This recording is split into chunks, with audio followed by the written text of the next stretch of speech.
Welcome to Arts in the City. I'm Donna Hanover here at the New York Botanical Garden celebrating its 125th anniversary. This summer, American Impressionism comes to life in this urban oasis. Mike Gilliam takes us on a tour. When the conversation turns to Impressionism, the focus often shifts to the Louvre in France where the great works are displayed. But there's an excellent exhibit taking place right here at the New York Botanical Gardens. It's called Impressionism, American Gardens on Canvas.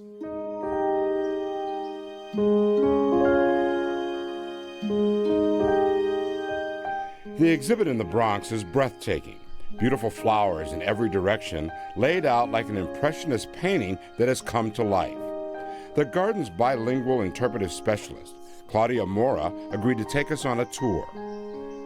So our visitors can experience like they're entering an American Impressionist painting. We have explosion of beautiful colors and old-fashioned blooms.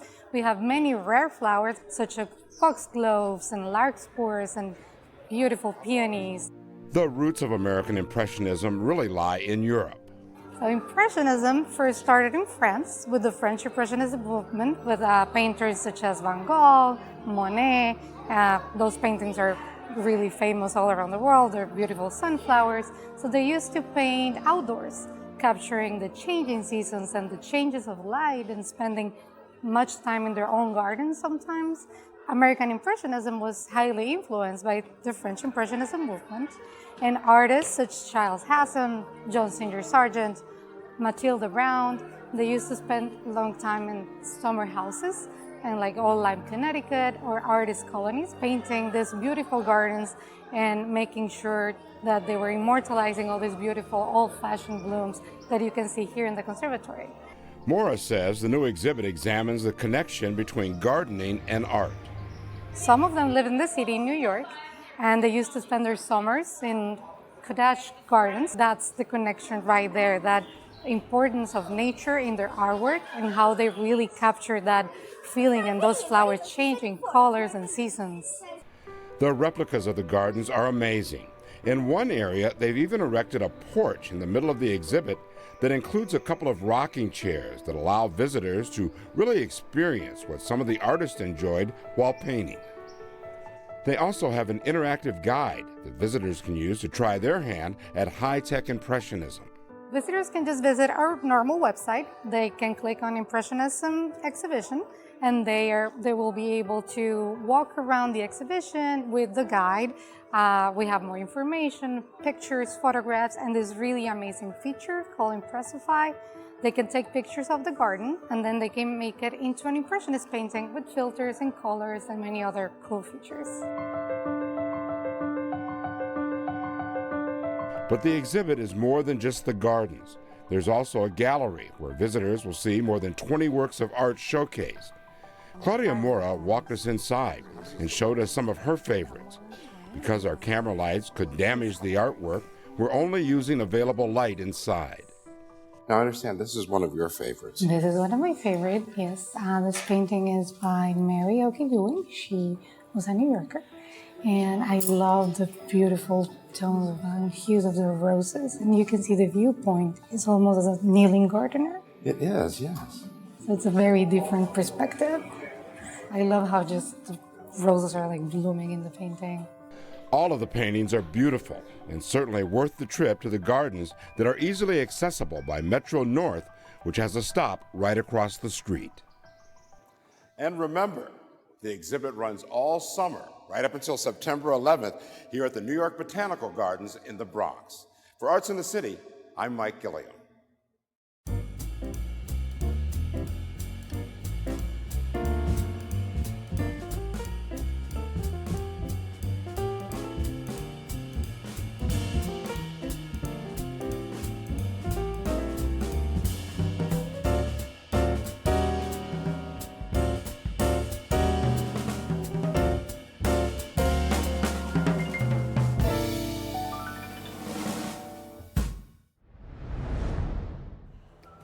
This is fabulous. What a wonderful way to enjoy the summer. You could also take your children to the new Sugar Hill Children's Museum of Art and Storytelling in Harlem. I'm Anne Riddell at the Sugar Hill Children's Museum of Art and Storytelling, where fine art, history, and plain old fun come together under one roof.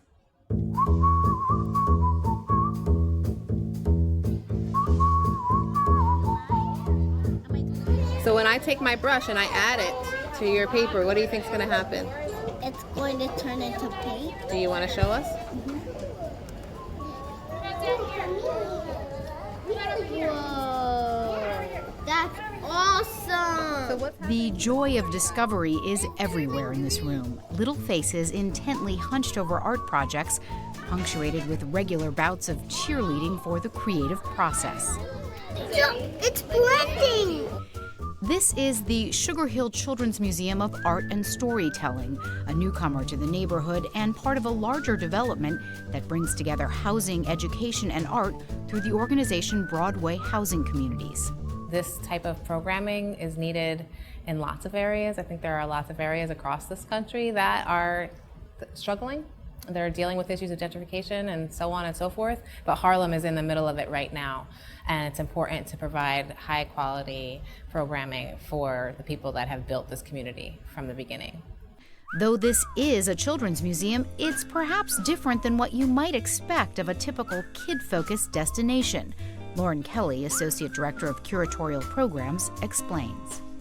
We are strictly a fine art museum for children, and we want children to have kind of a first encounter with what it means to look at art, to be educated and have all kinds of conversations with their families. We try to make it child accessible through even installing the work a little bit lower than like your typical museum, so that little people don't have to be raised up by their parents to encounter the art. This is not romper room. We want people to really feel the desire to look.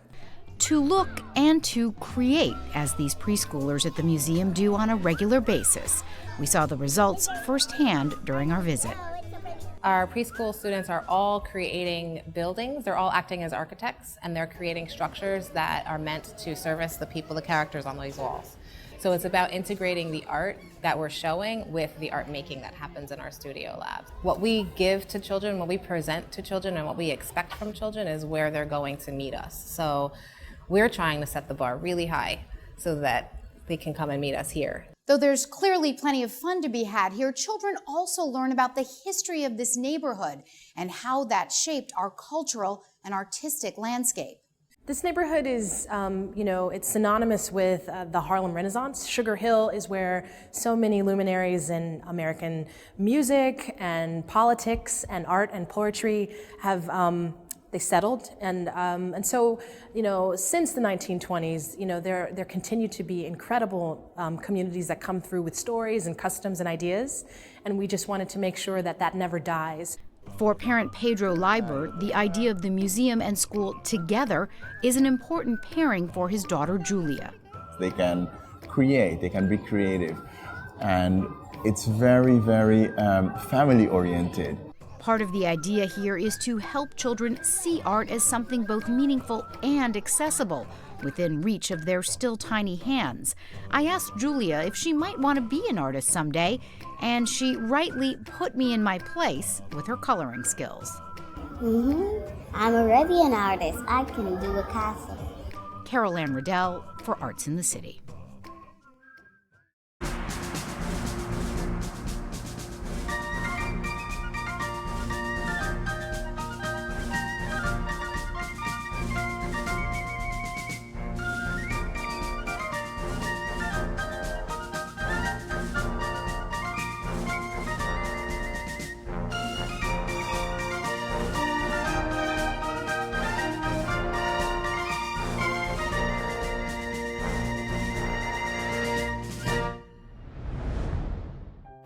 Much has been made of Misty Copeland's rise to principal dancer at the American Ballet Theatre. But there is another ballerina making history, gracing the stage at ABT. Ernabel Demillio tells her story.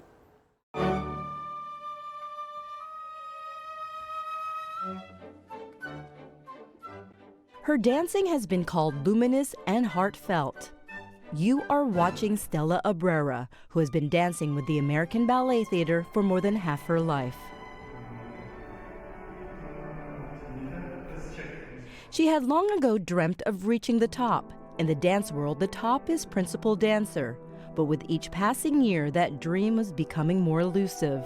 So much to her surprise, and probably no one else's, Abrera was recently named principal dancer at ABT, making her the first Filipino-American to reach this elite rank. So Stella, what was your reaction when you first heard the news that you were named principal dancer? I was completely bowled over. I was so surprised and shocked and overjoyed.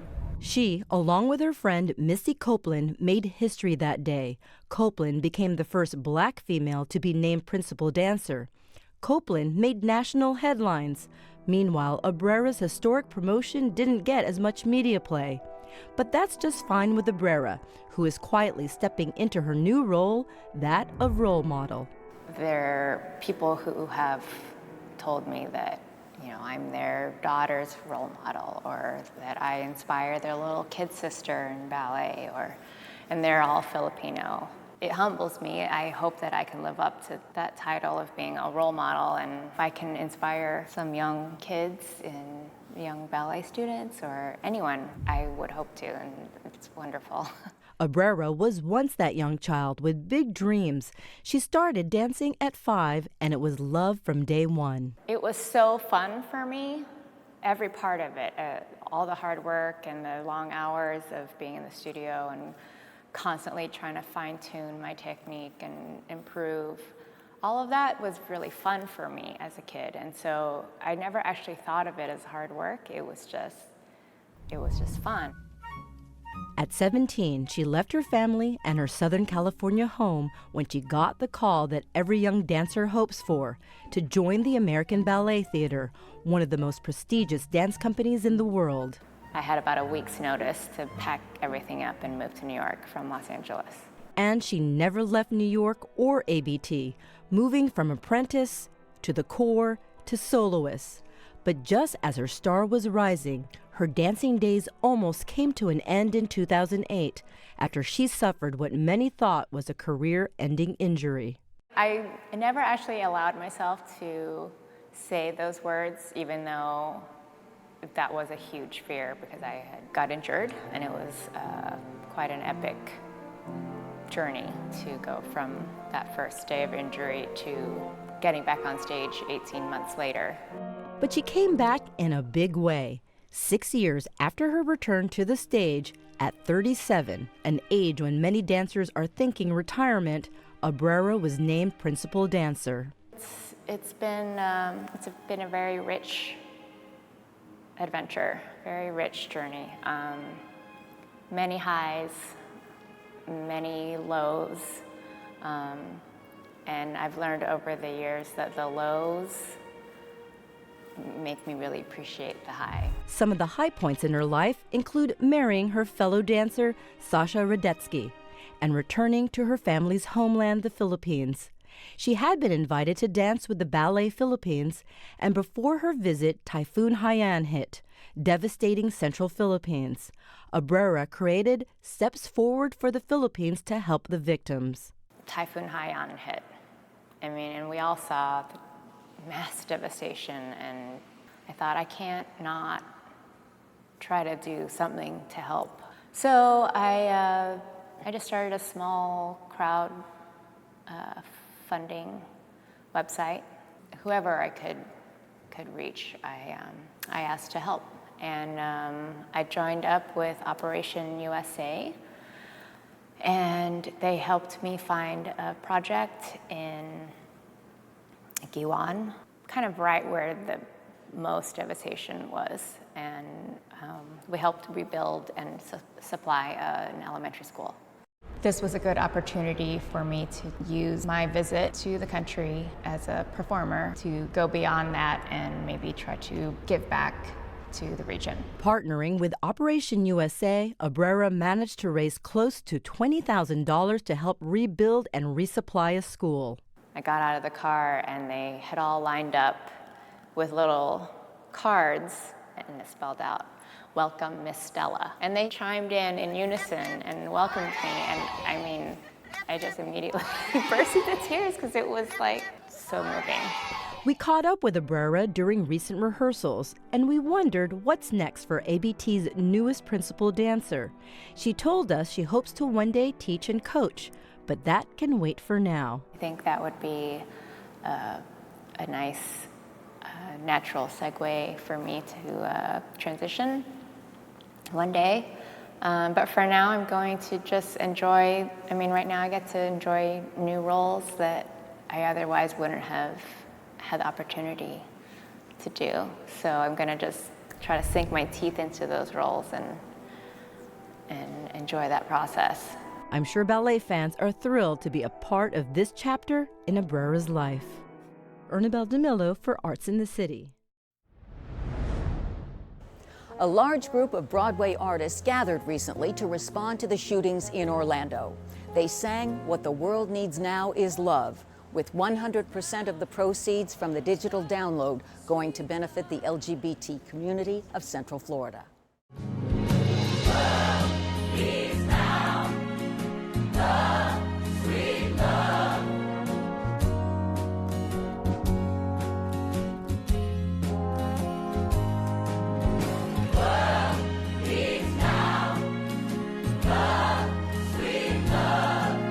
No, not just for some, but for everyone. Lord, we don't need another meadow. There are cornfields and wheat fields enough to grow.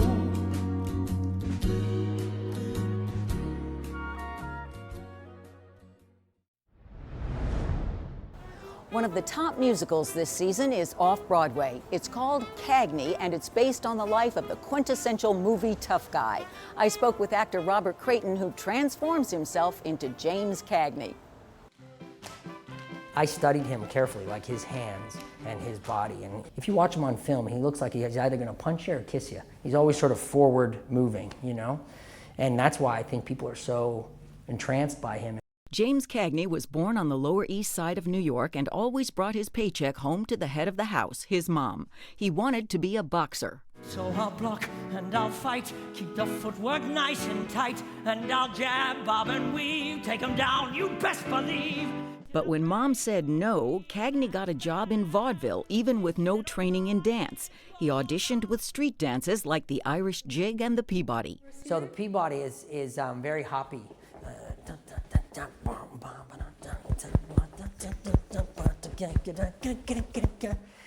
You could get hired with that. Cagney made it to Broadway. Then Hollywood and the movies came calling because studio head Jack Warner thought he'd be a good sidekick. How did Cagney become the movie tough guy? He was playing the second banana in Public Enemy, but when they watched the dailies, the guy playing the lead was not a tough guy. And so they switched the roles, and that's in Public Enemy when Cagney, just his sort of street toughness came out on camera, and everyone went, whoa, this guy, you couldn't take your eyes off of him.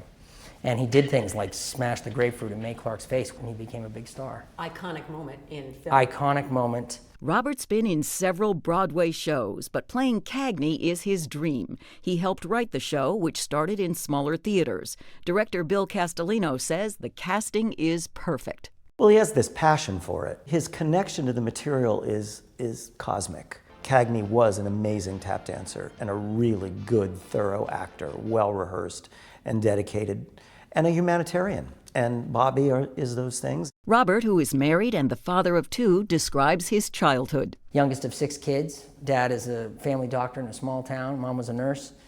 Fell in love with movie musicals. And also we would drive to the city a few times a year, stay in a hotel and go see a big musical that was touring through Toronto. A teacher said to me, "You remind me of Cagney. You kind of are built like him, you look a bit like him, and I know you love to tap dance." Aside from the dancing, the show goes into Cagney's conflicts with the studio system. Warner here, make me happy. Cagney, at the height of his career in 1936, said, "This is not fair. This is not fair. I finish a film Sunday night at midnight, and you have me back on a set starting a different film at 7 a.m. the next day, and I'm making $400 a week, and you're making $2 million off my films." And so he left. And a year-long legal battle, and then he came back with new terms and fair terms. He even helped start the Screen Actors Guild so other actors could fight injustice by the studios. After many movies as a tough guy, Cagney, a real family man, longed for something else. He had a lot of problems with the fact that he wanted to be a song and dance man, but he was worried that he would only be remembered as a gangster. And given the kind of man he was, he didn't want to be that example for the children. Cagney got his chance and won the Oscar for playing George M. Cohan in Yankee Doodle Dandy. Did Cagney feel honored to play George M. Cohan in Yankee Doodle Dandy? He certainly did. Cagney felt himself to be a song and dance man, and George M. Cohan is the godfather of all song and dance men. The part was offered to Fred Astaire, and Fred Astaire said, "No, I'm not the guy for that role. You need Jimmy Cagney." And they called him, and he took the part and won an Oscar for it. The other 5 actors in Cagney play multiple parts. I think audiences really love an ensemble performing like that. I think part of the fun of our show is watching these people just change in seconds. And then I think actors like to play those roles because it shows all sides of them. Sometimes we would actually say to one of the writers, this song needs to be longer, or that vamp needs to be longer, or we need the monologue to do a different thing because we have to make a costume change. And they love the West Side Theater. One of the best things is you can see their feet from every seat in the house. Later in his career, one of Cagney's most spectacular movies as a bad guy was White Heat. He just tore into it, making this character a lunatic. In this show, the climactic line from that movie, "Made it, Ma, top of the world," feels explosive. Well, it is explosive. It's the moment in White Heat that he puts the bullets in the oil tank and the whole thing blows. We found it to kind of be the quote that summed up the play, and that is an ambitious, driven, talented actor trying to really make his mark in the world. Made it, Ma, top of the world. I am that Yankee Doodle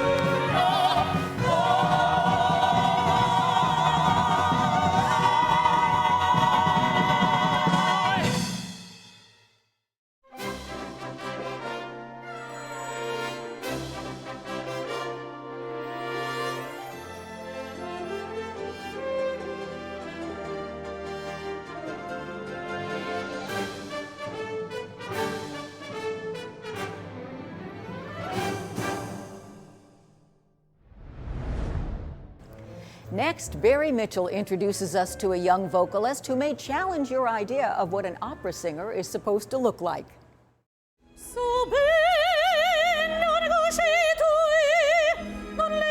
The beautiful, soul-stirring sounds of opera. New Yorkers know where to find this elegant, uplifting music.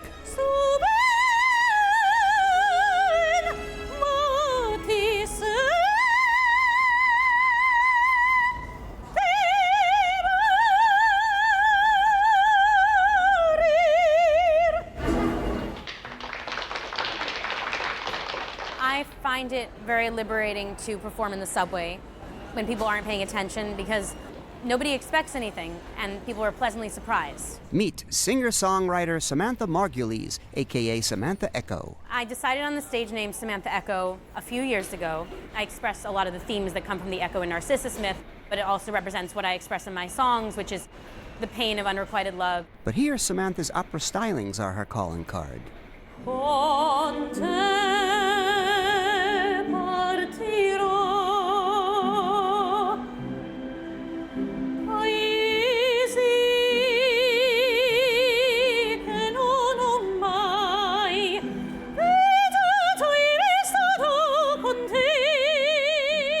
I've been studying classical music since I was 6 years old.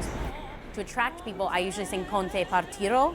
It's actually a contemporary kind of opera song. It also uses my classical technique, which people respond to a lot. So, thank you very much. I describe myself as an opera singer by day and pop singer, singer-songwriter by night. I've slowly but surely been establishing myself as an artist around New York. I do regular shows in different venues in the city. So I don't fit in your kingdom. At least I have a hobby to fall back on. People say that I'm an interesting combination of New York City grit and ephemeral stuff. I think of myself as like the urban fairy because I feel very connected to New York, and I grew up in Manhattan. People ask me if I would describe myself as goth. I'd describe myself as a fairy goth. The fairy wings are something I've played around with in photo shoots. I feel safe when I wear them. I feel like I'm connected with my inner child. I recorded a music video, which is out online on my website, SamanthaEcho.com. It's about loneliness as it's expressed in everything being on social media and everyone having a public personal life. I'm kind of like the every woman in it who's expressing what it feels like to just be lonely and be looking at everyone else's wonderful life online. And speaking of an online life, I work at Funkadelic Studios. I have an internship there as a social media promoter. I promote different events at the studio, and I also coordinate the under 21 open mics. And as benefits from working there, I'm able to record my first EP at the studio. I want to be a recording artist and hopefully get signed to a label within the next few years.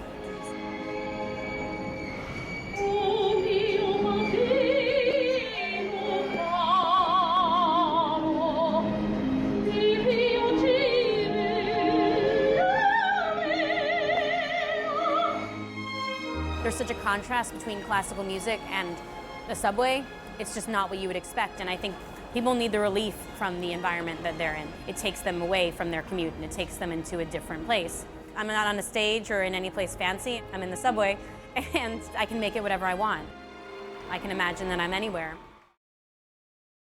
Samantha Echo is also a judge for the MTA's Music Under New York. Next episode, Barry Mitchell takes us to the auditions.